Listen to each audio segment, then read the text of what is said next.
Section 6.7, Specific Heat Capacity. So when you eat or when you cook, you probably notice that some foods stay hotter longer than other foods, right? So for example, if you pull a pie out of the oven, right, you might find that the pie crust feels like it is cool enough to eat, but when you cut into that pie, the filling just burns your mouth and tears your mouth up. This is because different substances have different capacities for storing energy.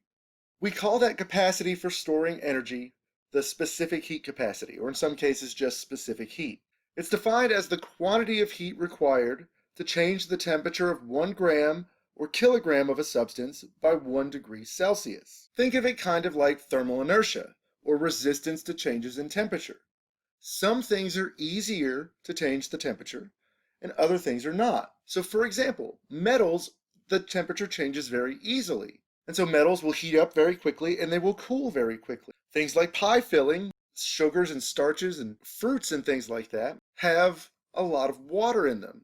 And as you'll see in just a second, water has a high specific heat capacity. And so because of that, they heat up slower, but they also cool down slower. So that if you take a pie out of the oven, within a few minutes, you could probably touch the pan itself and it wouldn't necessarily burn you. But if you went and then tried to touch the filling, it would burn you. And again, this is because water has a high specific heat. It has a great capacity for resisting changes to temperature. It requires a great amount of thermal energy in order for it to warm up. This is because water molecules are unique in their structure. And so not only can they increase their motion, which would increase their temperature, but they can also absorb energy in other ways. Water molecules can rotate and they can vibrate. And so you have to get those molecules doing all of those things as they move in order to increase the temperature. And so that means that these things are going to start spinning and moving back and forth and vibrating back and forth before they ever start to heat up. The high specific heat of water has an effect on the way the world's climate behaves. If you live near water, then it takes longer for that water to heat up or cool down than the land where you live.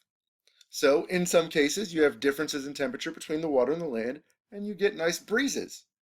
You also find that places that live near water have smaller temperature changes than those that live far away from water.